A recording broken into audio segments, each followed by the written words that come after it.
বড় আপার স্বামী যেদিন আমাকে বাড়িতে একা পেয়ে ধর্ষণ করে, সেদিন আমি সবার আগে মাকে কথাটা বলেছিলাম।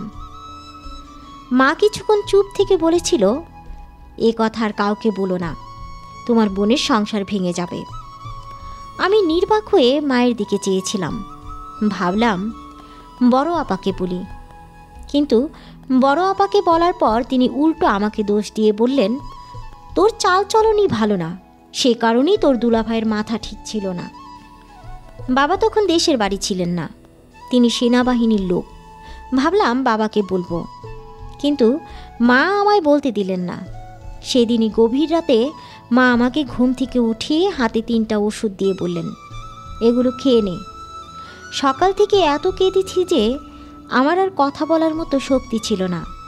তারপরও বেশ কৌতূহলী হয়ে আমি জিজ্ঞাসা করলাম, এগুলো কিসের ওষুধ মা? ইমার্জেন্সি পিল, আর ব্যথার ওষুধ, সাথে একটা গ্যাস্ট্রিকের ওষুধও আছে। কেন? যদি তোর পেটে বাচ্চা এসে যায়। আমি তখনও নির্বাক হয়েছিলাম। মা নিজেই আমাকে ওষুধগুলো খাইয়ে রুম থেকে চলে গেলেন। একটা মেয়ে ধর্ষণ হলো, অথচ সমাজের ভয়ে, সংসার ভাঙার ভয়ে দুজন মানুষ সব জেনে চুপ করে রইল। শুধু তারাই চুপ রইল না, আমার মুখও বন্ধ করে দিল। ওই ঘটনার 17 বছর পার হয়ে গেল। আপা মায়ের সাথে বসে কান্না করছে, দুলাভাই আর আমার স্বামীও নিশ্চুপ বসে আছে। বড় আপা কান্না করতে করতে চোখ লাল করে ফেলেছে। চোখ দেখে মনে হচ্ছে চোখের মণি ফেটে এখনই রক্ত বের হবে। আপা মায়ের হাত ধরে বলল, মা, আমার মেয়েটার এখন কি হবে? ওই শয়তানটার কি শাস্তি পাবে না? আপার দুলাভাইয়ের বড় মেয়ে রেসি, বয়স 15+। আজ সকালে সে তার চাচাতো ভাইয়ের দ্বারা ধর্ষণের শিকার হয়েছে। আপার কথা শুনে আমি বললাম, সে কি রে আপা, কি বলিস এসব?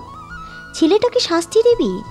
তাহলে তো লোক জানাজানি হবে, তোর মেয়ের বদনাম হবে, তোর ভাসুরের ছেলের ক্ষতি হবে, তার চেয়ে বরং চেপে যা। আপা রাগী কণ্ঠে বললেন, কি বলছিস মিতু? একটা জানোয়ার আমার মেয়ের জীবনটা নষ্ট করলো, আর তুই বলছিস তাকে ছেড়ে দিতে? এই তোর নীতি বিবেক? আমি খানিক তাচ্ছিল্য করে বললাম, তোর তো দেখছি বিবেক নীতি চারপাশ থেকে বেয়ে ছেয়ে পড়ছে। তা তোর এই নীতি 17 বছর আগে কোথায় ছিল? সেদিন তোর বিবেক কোথায় লুকিয়েছিল?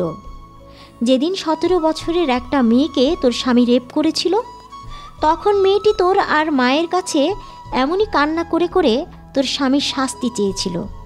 তুই তো নিজের সংসার ভাঙার ভয়ে মেয়েটাকে বদনামের কথা বলে চুপ করিয়ে দিয়েছিলি। তোর বরকে শাস্তি দেওয়ার বদলে মেয়েটাকে কিছু ব্যথার আর বাচ্চা না হওয়ার ওষুধ দিয়েছিলি। তোর লজ্জা করিনি একজন র্যাপিস্টের সাথে সংসার করতে? আপা, দুলাভাই, মা আর আমার বর আমার দিকে নির্বাক হয়ে তাকিয়ে রইল। আমি আবার বললাম, উপরালা ছাড় দিলেও ছেড়ে দেয় না। তোর স্বামীর পাপ তার মেয়ের উপর বর্তেছে। তাছাড়া তোর স্বামীর বংশ মনে হয় বংশগত র্যাপিস্ট।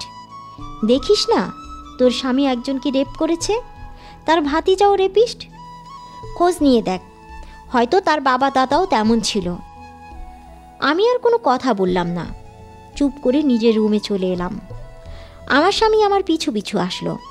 জানি তার মনে এখন অনেক প্রশ্ন।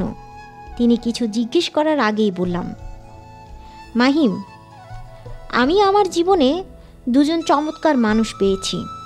একজন আমার বাবা, আর একজন তুমি। তুমি সবসময় জিজ্ঞেস করতে আমি কেন আপা দুলাভাইয়ের সাথে কথা বলি না। কারণ দুলাভাই যে মেয়েটাকে রেপ করেছিল, সে মেয়েটা কে? আশা করি তুমি বুঝতে পারছো। আমি তোমাকে আর বাবাকে সবচেয়ে বেশি ভালোবাসি। বাবা তো বেঁচে নেই। এখন আমার এত বড় সত্যিটা লুকানোর জন্য তুমি যে শাস্তি দিবে, তার জন্য আমি প্রস্তুত। মাহিম কিছু না বলে রুম থেকে বের হয়ে গেল। আমি জানি ও কি করবে। ঘন্টা কয়েক এদিক ওদিক খেটে তারপর বাড়ি ফিরে বলবে, মিতু খিদে পেয়েছে। বেশি কষ্ট পেলে ও এমনটা করে। আজকেও তার অন্যথা হলো না।